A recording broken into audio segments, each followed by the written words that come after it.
ಎಲ್ಲರಿಗೂ ನಮಸ್ತೆ. ಎಲ್ಲರಿಗೂ ರತ್ನ ಪ್ರಪಂಚ ಚಾನಲ್ಗೆ ಸ್ವಾಗತ. ಎಲ್ಲರಿಗೂ ಕನ್ನಡ ವ್ಯಾಕರಣ ತರಗತಿಗೆ ಮತ್ತೊಮ್ಮೆ ಸ್ವಾಗತವನ್ನ ಕೋರ್ತಾ ಇದ್ದೀನಿ.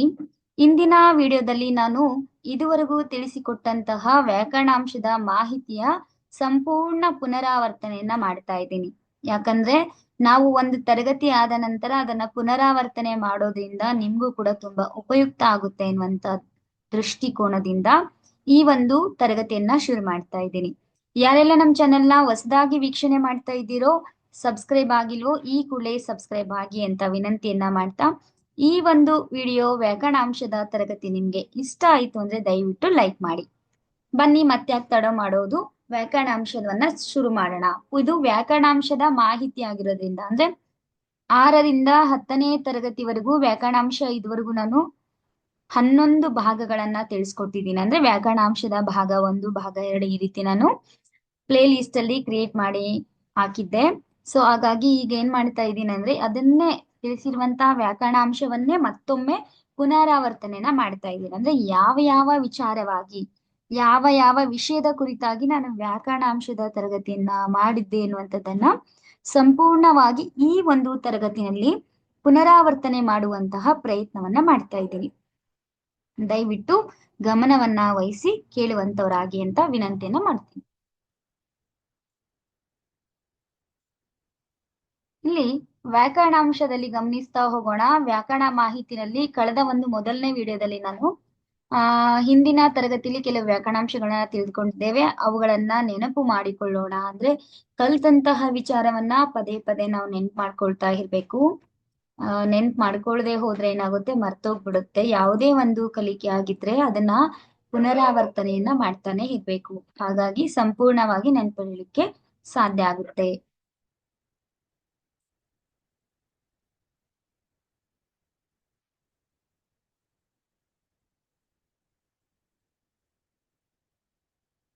ವರ್ಣಮಾಲೆಯಲ್ಲಿ ಒಟ್ಟು 49 ಅಕ್ಷರಗಳಿವೆ. ಇದು ವ್ಯಾಕರಣಾಂಶದ ಪುನರಾವರ್ತನೆ. ನೆನಪಲ್ಲಿರ್ಲಿ, ಪುನರಾವರ್ತನೆನ ಮಾಡ್ತಾ ಇದ್ರೆ ಗಮನ ಕೊಟ್ಟು ಕೇಳಿಸ್ಕೊಳ್ಳಿ. ವ್ಯಾಕರಣಾಂಶದಲ್ಲಿ ಒಂದೇ ವರ್ಣಮಾಲೆಯಲ್ಲಿ ಒಟ್ಟು 49 ಅಕ್ಷರಗಳಿವೆ.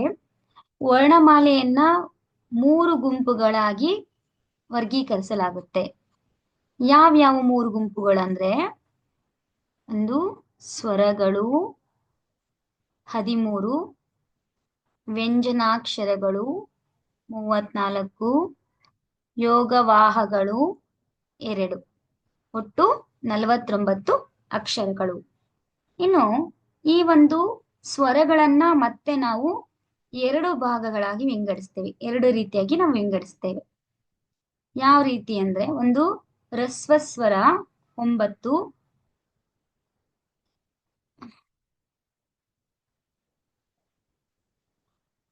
ರಸ್ವಸ್ವರ 9, ದೀರ್ಘಸ್ವರ 7. ಇನ್ನು ಯೋಗವಾಹಗಳಲ್ಲಿ 2 ವಿಧವನ್ನ ಮಾಡ್ತೇವೆ.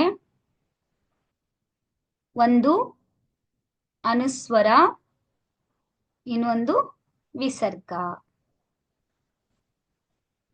ಇನ್ನು ವ್ಯಂಜನಾಕ್ಷರಗಳನ್ನ ಮತ್ತೆ ನಾವು 2 ವಿಭಾಗಗಳಾಗಿ ಮಾಡ್ತೇವೆ. ವ್ಯಂಜನಾಕ್ಷರಗಳನ್ನ ಅಂದ್ರೆ ವ್ಯಂಜನಗಳನ್ನ 2 ವಿಧಗಳಾಗಿ ಮಾಡ್ತೇವೆ, ವಿಂಗಡಿಸ್ತೀವಿ 2 ರೀತಿಯಾಗಿ. ಒಂದು ವರ್ಗೀಯ ವ್ಯಂಜನ 25, ಇನ್ನೊಂದು ಅವರ್ಗೀಯ ವ್ಯಂಜನ 9. ಒಟ್ಟು 34 ವ್ಯಂಜನಾಕ್ಷರಗಳು. ಇನ್ನು ವರ್ಗೀಯ ವ್ಯಂಜನಗಳಲ್ಲಿ 3 ಗುಂಪುಗಳಿವೆ. ಅದರಲ್ಲಿ ನಾವು 3 ಗುಂಪುಗಳಾಗಿ ಮಾಡ್ತೀವಿ. ಮತ್ತೆ ವರ್ಗೀಯ ವ್ಯಂಜನಗಳಲ್ಲಿ 3 ಗುಂಪುಗಳನ್ನ ಮಾಡ್ತೀವಿ. ಒಂದು ಅಲ್ಪ ಪ್ರಾಣಾಕ್ಷರಗಳು 10, ಮಹಾಪ್ರಾಣಾಕ್ಷರಗಳು 10, ಅನುನಾಸಿಕ ಅಕ್ಷರಗಳು 5. ಒಟ್ಟು 25 ವರ್ಗೀಯ ವ್ಯಂಜನಗಳು. ಇನ್ನು ಗುಣಿತಾಕ್ಷರ ಯಾವ ರೀತಿ ಆಗುತ್ತೆ ಅನ್ನುವಂಥದ್ದನ್ನ ಗಮನಿಸ್ತಾ ಹೋಗೋಣ. ಇಲ್ಲಿ ಗುಣಿತಾಕ್ಷರ ನಮಗೆಲ್ಲ ಗೊತ್ತಿದೆ, ಕಳೆದ ತರಗತಿಲಿ ನಾವು ತಿಳ್ಕೊಂಡಿದ್ದೀವಿ.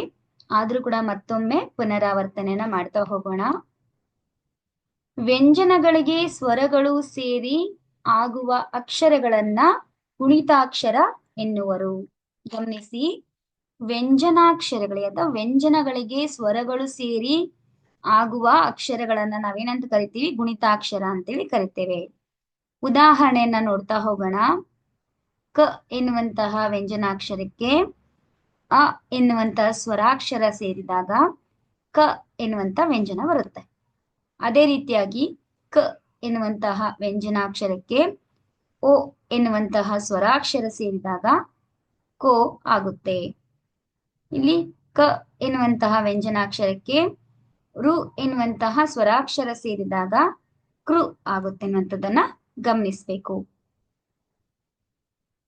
ಇಲ್ಲಿ ಅಕ್ಷರಗಳನ್ನ ಯಾವ ರೀತಿ ನಾವು ಬಿಡಿಸಿ ಬರಿಬೇಕು ಅನ್ನುವಂಥದ್ದನ್ನ ಗಮನಿಸ್ತಾ ಹೋಗೋಣ. ಉದಾಹರಣೆಯನ್ನ ಕೊಟ್ಟಿದ್ದೀನಿ, ಗಮನದ ಇಟ್ಟು ನೋಡಿ. ಬಾಯಾರಿಕೆ ಅಂತ ಇದೆ. ಈ ಒಂದು ಪದವನ್ನ ಬಿಡಿಸಿ ಬರೆದಾಗ ಬ ಗೆ ಆ ಎನ್ನುವಂತ ಸ್ವರಾಕ್ಷರ ಸೇರಿದ್ರೆ ಇಲ್ಲಿ ಬಾ ಆಗುತ್ತೆ. ಯ ಎನ್ನುವಂತಹ ವ್ಯಂಜನಾಕ್ಷರಕ್ಕೆ ಆ ಎನ್ನುವಂತಹ ಸ್ವರಾಕ್ಷರ ಸೇರಿದಾಗ ಯಾ ಆಗುತ್ತೆ. ರ ಎನ್ನುವಂತಹ ವ್ಯಂಜನಾಕ್ಷರಕ್ಕೆ ಇ ಎನ್ನುವಂತ ಸ್ವರಾಕ್ಷರ ಸೇರಿದಾಗ ರಿ ಆಗುತ್ತೆ. ಕ ಎನ್ನುವಂತಹ ವ್ಯಂಜನಾಕ್ಷರಕ್ಕೆ ಎ ಎನ್ನುವಂತಹ ಸ್ವರಾಕ್ಷರ ಸೇರಿದಾಗ ಕೆ ಆಗುತ್ತೆ. ಇದನ್ನ ಬಾಯಾರಿಕೆ ಅಂತ ಹೇಳ್ತೀವಿ. ಅದೇ ರೀತಿಯಾಗಿ ಕೃತಕ ಎನ್ನುವಂಥದ್ದನ್ನ ಕೂಡ ಗಮನಿಸ್ತಾ ಹೋಗಿ.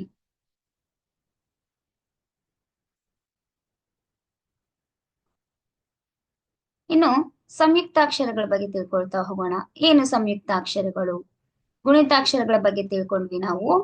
ಅದ್ರ ಜೊತೆಗೆ ಸಂಯುಕ್ತಾಕ್ಷರ ಅಂದ್ರೆ ಏನು ಅಂತಂದ್ರೆ ವ್ಯಂಜನಕ್ಕೆ ವ್ಯಂಜನ ದ್ವಿತ್ವವಾಗಿ ಸೇರಿಕೊಂಡು, ಅಂದ್ರೆ ಸ್ವರದ ಸಹಾಯದಿಂದ ಉಂಟಾಗುವ ಅಕ್ಷರವನ್ನ ಸಂಯುಕ್ತಾಕ್ಷರ ಅಥವಾ ಒತ್ತಾಕ್ಷರ ಅಥವಾ ದ್ವಿತ್ವಾಕ್ಷರ ಅಂತ ಕೂಡ ಕರಿತೀವಿ. ನೋಡಿ, ಈ ದ್ವಿತ್ವಾಕ್ಷರ ಎನ್ನುವಂಥದ್ದು ತುಂಬಾ ಹೊಸದಾದಂತ ಪದ ಅಂತ ಹೇಳ್ಬೋದು. ಕೆಲವೊಂದ್ಸರಿ ಮಕ್ಕಳಿಗೆ ದ್ವಿತ್ವಾಕ್ಷರಗಳನ್ನ ಬರೀರಿ ಅಂದ್ರೆ ಗೊತ್ತಾಗಲ್ಲ, ನಾವ್ ಹೇಳ್ಕೊಡ್ಬೇಕು. ಒತ್ತಾಕ್ಷರ, ಸಂಯುಕ್ತಾಕ್ಷರ, ದ್ವಿತ್ವಾಕ್ಷರ ಅಂದ್ರೆ ಏನು ಅನ್ನುವಂಥದ್ದನ್ನ ಸ್ಪಷ್ಟವಾಗಿ ಮಕ್ಕಳಿಗೆ ತಿಳಿಸ್ಕೊಡ್ಬೇಕು.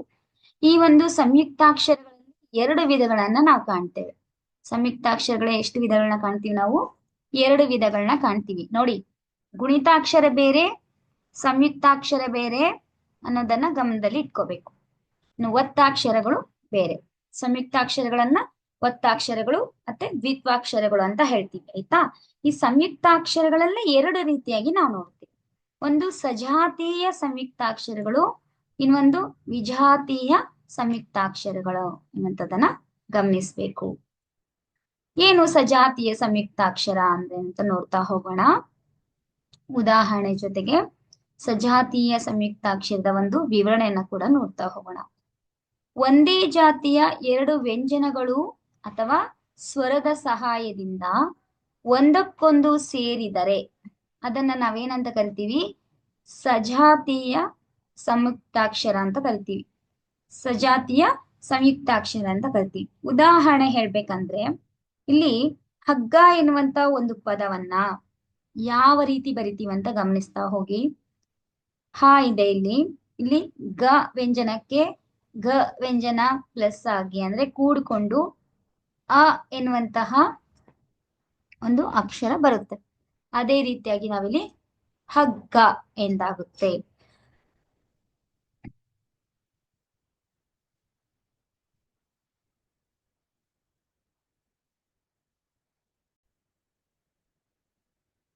ಅಂದ್ರೆ ಒಂದೇ ಜಾತಿಯ 2 ವ್ಯಂಜನಗಳು ಒಂದಕ್ಕೊಂದು ಸೇರಿದ್ರೆ, ಅಂದ್ರೆ ಒಂದೇ ಜಾತಿಯ ವ್ಯಂಜನಗಳು ಒಂದಕ್ಕೊಂದು ಸೇರಿದಾಗ ಏನಾಗುತ್ತೆ? ಅಲ್ಲಿ ಸಜಾತಿಯ ಸಂಯುಕ್ತಾಕ್ಷರ ಅಂತ ಹೇಳ್ಬೋದು. ಇಲ್ಲಿ ಒಂದೇ ಜಾತಿಯ ವ್ಯಂಜನಾಕ್ಷರಗಳು ಸೇರ್ತವೆ, ಇದನ್ನ ಸಜಾತಿಯ ಸಂಯುಕ್ತಾಕ್ಷರ ಅಂತ ಹೇಳ್ತೀವಿ.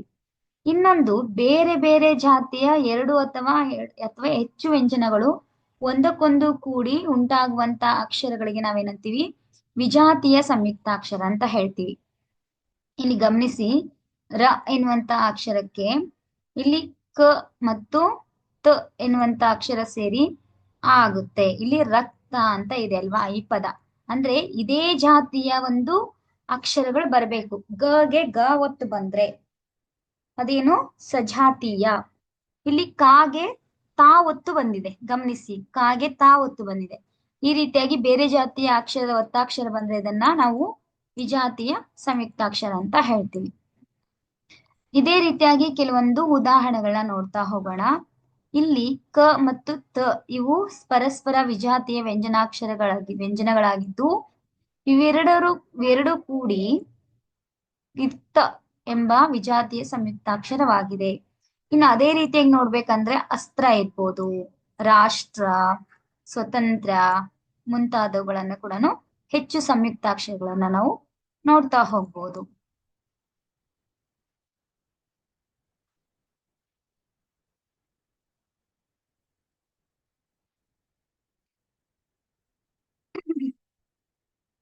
ಇನ್ನು ಉಳಿದಂತ ಮಾಹಿತಿಯನ್ನು ನೋಡ್ತಾ ಹೋಗೋಣ. ಏಕವಚನ ಬಹುವಚನ ನಿಮ್ಗೆಲ್ಲ ಗೊತ್ತಿದೆ. ಏಕವಚನ ಮತ್ತು ಬಹುವಚನ ಕಳೆದ ತರಗತಿಯಲ್ಲಿ ತಿಳಿಸ್ಕೊಟ್ಟಿದ್ದೀನಿ ನಾನು. ಒಂದು ಯಾವುದೇ ವಸ್ತು, ವ್ಯಕ್ತಿ ಯಾವುದೇ ಒಂದು ಇದ್ರೆ ಅದನ್ನ ಏಕವಚನ ಅಂತ ಹೇಳ್ತೀವಿ. ಒಂದಕ್ಕಿಂತ ಹೆಚ್ಚು, ಎರಡು ಅಥವಾ ಎರಡಕ್ಕಿಂತ ಹೆಚ್ಚು ಇದ್ರೆ ಏನ್ ಮಾಡ್ತೀವಿ, ಅದನ್ನ ಬಹುವಚನ ಅಂತ ಹೇಳ್ತೀವಿ. ಇಲ್ಲಿ ಏಕವಚನದಲ್ಲಿ ನಾವು ನೋಡ್ತಾ ಹೋಗೋಣ. ಏಕವಚನ ಮತ್ತು ಬಹುವಚನ, ಇಲ್ಲಿ ಒಂದು ಕೋಷ್ಟಕವನ್ನ ಗಮನಿಸ್ತಾ ಹೋಗಿ. ಅರಸ ಎನ್ನುವಂತ ಏಕವಚನದಲ್ಲಿದ್ದಾಗ ಇಲ್ಲಿ ಬಹುವಚನದಲ್ಲಿ ಅರಸರು, ನೀನು ಬಹುವಚನದಲ್ಲಿ ನೀವು, ಮರ ಏಕವಚನದಲ್ಲಿ ಬಹುವಚನದಲ್ಲಿ ಮರಗಳು, ಮಗು ಏಕವಚನದಲ್ಲಿ ಮಕ್ಕಳು ಎನ್ನುವಂಥದ್ದನ್ನ ಗಮನಿಸ್ತಾ ಹೋಗೋಣ. ಇನ್ನು ಲಿಂಗಗಳ ಬಗ್ಗೆ ತಿಳ್ಕೊಳ್ತಾ ಹೋಗೋಣ. ಲಿಂಗಗಳು ನಾನು ಕಳೆದ ಒಂದು ವಿಡಿಯೋದಲ್ಲಿ ತಿಳಿಸ್ಕೊಟ್ಟಿದ್ದೀನಿ. ಕನ್ನಡ ಭಾಷೆಯಲ್ಲಿ ಮುಖ್ಯವಾಗಿ 3 ಪ್ರಕಾರದ ಲಿಂಗಗಳನ್ನ ನಾವು ನೋಡ್ತೀವಿ. ಲಿಂಗಗಳಲ್ಲಿ ಎಷ್ಟು ವಿಧ? 3 ವಿಧ. ಒಂದು ಪುಲ್ಲಿಂಗ, ಸ್ತ್ರೀಲಿಂಗ, ನಪುಂಸಕಲಿಂಗ ಎನ್ನುವಂಥದ್ದು. ಈ 3 ಲಿಂಗಗಳ ಬಗ್ಗೆ ಮಾಹಿತಿ ಕೂಡ ತಿಳಿಸ್ಕೊಟ್ಟಿದ್ದೀನಿ. ಅದನ್ನು ಪುನರಾವರ್ತನೆಯನ್ನ ಮಾಡ್ಕೊಳ್ತಾ ಹೋಗೋಣ.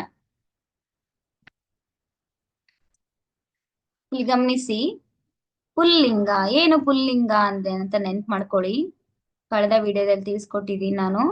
ಇನ್ನೊಂದ್ಸರಿ ನೆನ್ಪು ಮಾಡ್ಕೊಳ್ಳಿ.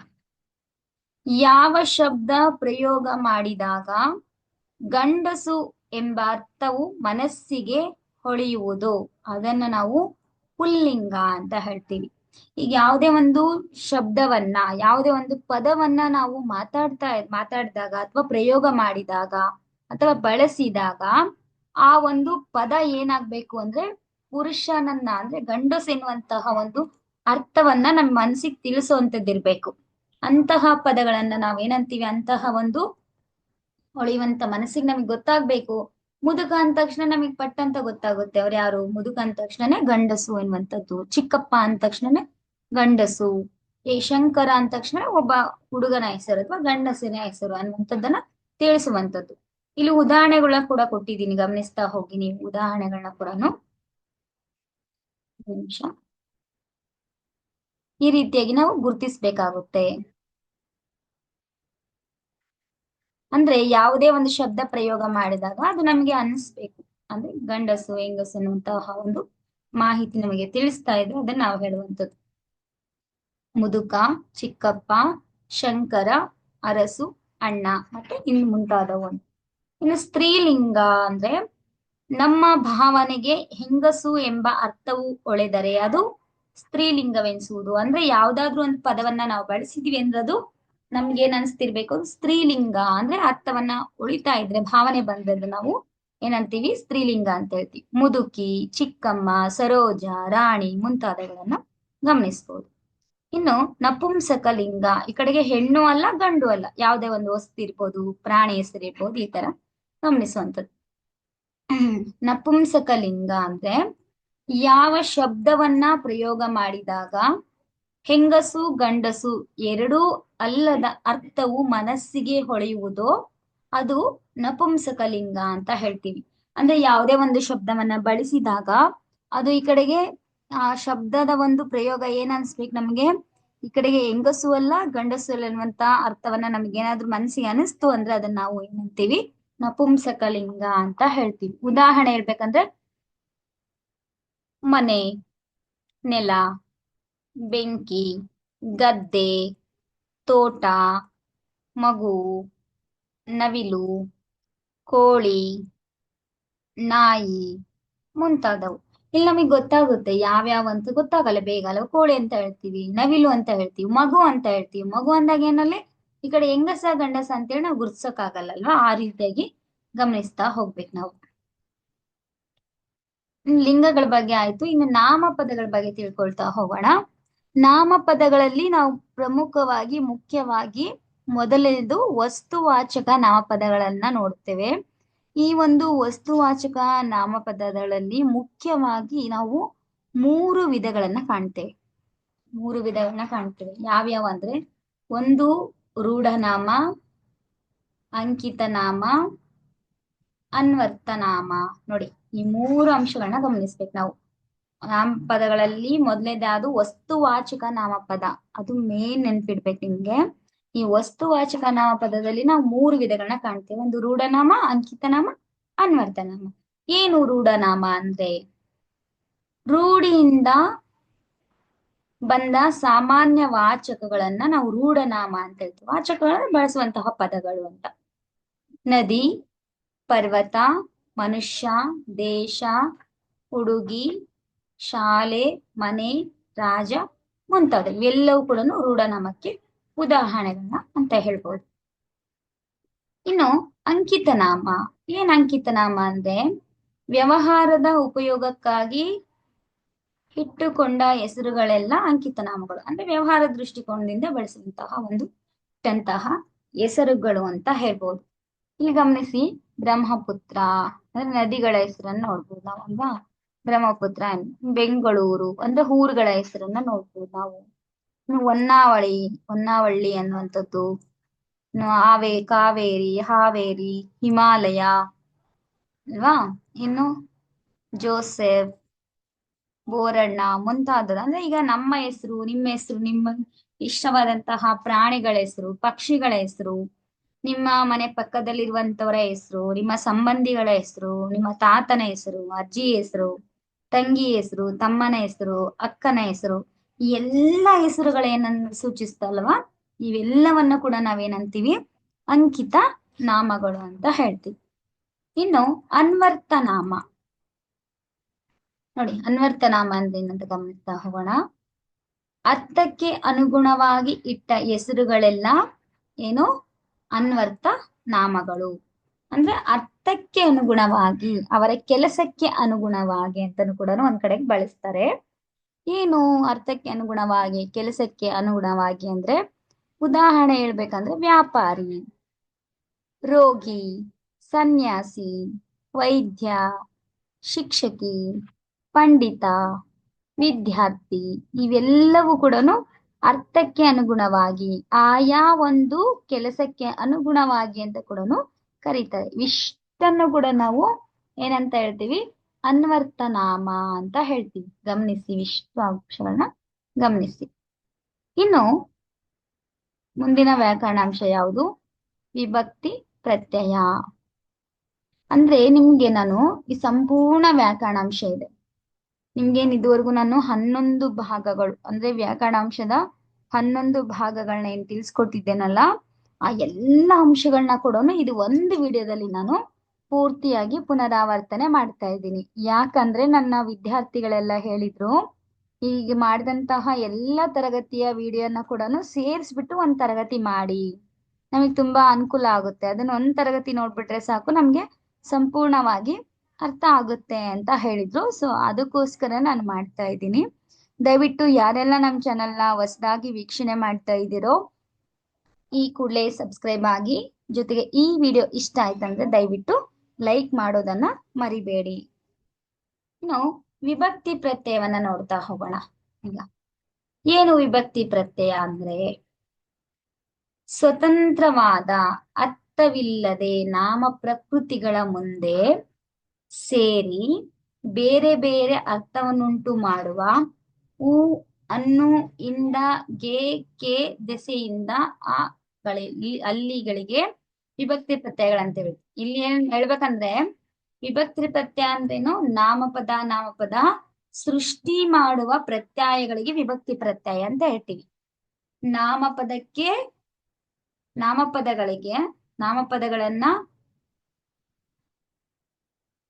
ನಾಮಪದಗಳಿಗೆ ಅರ್ಥವನ್ನ ಸೃಷ್ಟಿ ಮಾಡುವಂತಹ ಪ್ರತ್ಯಯಗಳಿಗೆ ನಾವು ವಿಭಕ್ತಿ ಪ್ರತ್ಯಯ ಅಂತ ಹೇಳ್ತೀವಿ. ಗಮನದಲ್ಲಿ ಇಟ್ಕೊಂಡು ನೋಡ್ಬೇಕು.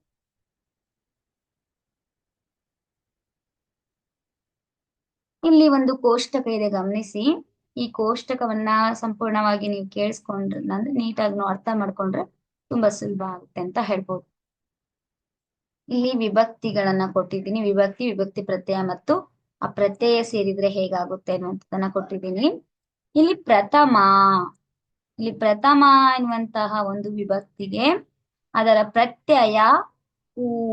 ಈ ಒಂದು ವಿಭಕ್ತಿ ಪ್ರತ್ಯಯದಲ್ಲಿ ನಾವು ಸಂಪೂರ್ಣ ರಾಮಾಯಣವನ್ನ ತಿಳ್ಕೊಳ್ಬಹುದು. ಪೂರ್ತಿಯಾಗಿ ರಾಮ ಹುಟ್ಟಿದ್ನಿಂದ ಆತನ ಒಂದು ಈಗೇನು ಅಯೋಧ್ಯೆನಲ್ಲಿ ರಾಮ ಬಾಲರಾಮ ಏನ್ ನೆಲೆಸಿದನಲ್ವಾ, ಅಲ್ಲಿವರೆಗೂ ಕೂಡ ನಾವ್ ಇದು ಕಥೆಯನ್ನ ಕನೆಕ್ಟ್ ಮಾಡ್ಬೋದು. ಅಷ್ಟು ತುಂಬಾ ಸುಂದರವಾದಂತಹ ಒಂದು ಉದಾಹರಣೆಗಳು ಅಂತ ಹೇಳ್ಬೋದು. ವಿಭಕ್ತಿ ಪ್ರತ್ಯಯ ಅಂದ ತಕ್ಷಣ ನಮ್ಗೆ ಇದು ವಿಭಕ್ತಿ ಪ್ರತ್ಯಯದಲ್ಲಿ ರಾಮಾಯಣ ಇದೆ ಅನ್ನುವಂಥದ್ದನ್ನ ನಾವು ಗಮನಿಸ್ಬೇಕು.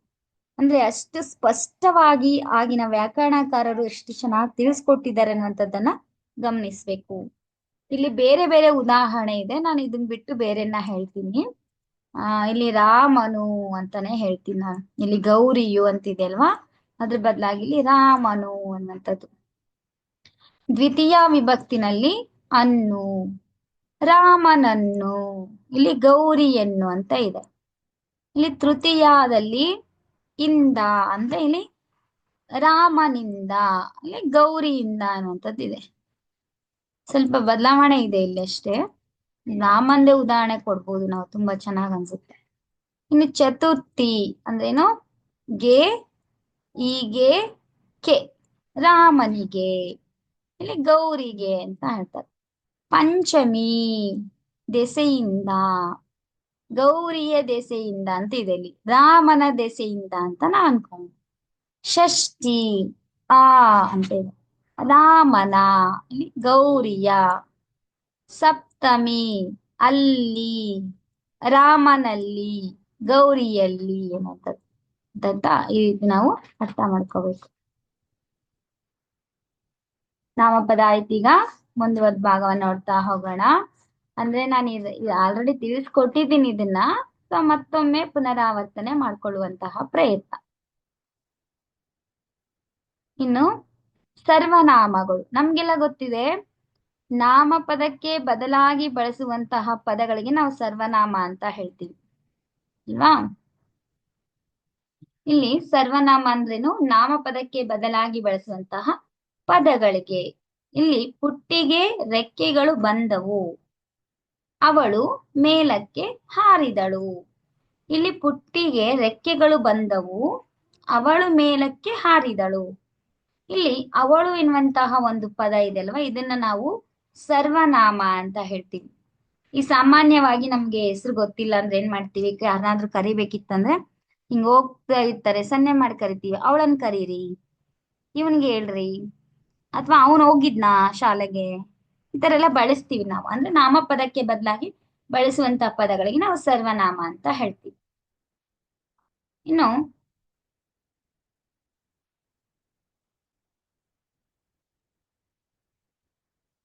ಇದು ಮುಂದಿನ ತರಗತಿಲಿ ತಿಳಿಸ್ಕೊಡ್ತೀನಿ ನಾನು, ಯಾಕಂದ್ರೆ ಸರ್ವನಾಮಗಳು ಮತ್ತೆ ನಾಮಪದಗಳು ವ್ಯಾಕರಣಾಂಶ ಮುಂದಿನ ತರಗತಿಯಲ್ಲಿ ತಿಳಿಸ್ಕೊಡ್ತೀನಿ. ಇದುವರೆಗೂ ನಾನು ಮಾಡಿದಂತಹ ವ್ಯಾಕರಣಾಂಶದ ಸಂಪೂರ್ಣ ಮಾಹಿತಿಯನ್ನ ಈಗ ನಾನು ತಿಳಿಸ್ಕೊಟ್ಟಿದ್ದೀನಿ. ಯಾರೆಲ್ಲ ನಮ್ಮ ಚಾನೆಲ್ನ ಸಬ್ಸ್ಕ್ರೈಬ್ ಆಗದೆ ವೀಕ್ಷಣೆ ಮಾಡ್ತಾ ಇದ್ದೀರೋ ಈ ಕೂಡಲೇ ಸಬ್ಸ್ಕ್ರೈಬ್ ಆಗಿ. ಮುಂದಿನ ತರಗತಿನಲ್ಲಿ ಉಳಿದಂತಹ ವ್ಯಾಕರಣಾಂಶದ ಒಂದು ಮಾಹಿತಿಯನ್ನ ತಿಳಿಸ್ಕೊಡ್ತೀನಿ. ಅಲ್ಲಿವರೆಗೂ ನಮ್ಮ ರತ್ನ ಪ್ರಪಂಚ ಚಾನೆಲ್ನ ನೋಡ್ತಾ ಇರಿ. ಜೊತೆಗೆ ಯಾರೆಲ್ಲ ಸಬ್ಸ್ಕ್ರೈಬ್ ಆಗದೆ ವೀಕ್ಷಣೆ ಮಾಡ್ತಾ ಇದ್ರು ದಯವಿಟ್ಟು ಈ ಕೂಡಲೇ ಸಬ್ಸ್ಕ್ರೈಬ್ ಆಗಿ. ತುಂಬಾ ಜನ ನಮ್ಮ ಚಾನೆಲ್ ನಲ್ಲಿ ನೋಡ್ತಾ ಇದ್ದಾರೆ, ಆದ್ರೆ ಎಷ್ಟೋ ಜನ ಸಬ್ಸ್ಕ್ರೈಬ್ ಆಗದೆ ವೀಕ್ಷಣೆ ಮಾಡ್ತಾ ಇದ್ದೀರಾ. ದಯವಿಟ್ಟು ಸಬ್ಸ್ಕ್ರೈಬ್ ಆಗಿ ಅಂತ ವಿನಂತಿಯನ್ನ ಮಾಡ್ತಾ, ಮುಂದಿನ ತರಗತಿಯಲ್ಲಿ ಉಳಿದಂತ ವಿಚಾರದ ಮಾಹಿತಿಯನ್ನ ಅಂದ್ರೆ ವ್ಯಾಕರಣಾಂಶದ ಮಾಹಿತಿಯನ್ನ ತಿಳಿಸ್ಕೊಡ್ತಾ ಇದ್ದೀನಿ. ಅಲ್ಲಿವರೆಗೂ ನೋಡ್ತಾ ಇರಿ ರತ್ನ ಪ್ರಪಂಚ ಚಾನೆಲ್ನ. ನಾನು ನಿಮ್ಮ ಸಹೋದರಿ ನಾಗರತ್ನ ಕದರಮ್ಮನವರು. ಧನ್ಯವಾದಗಳು.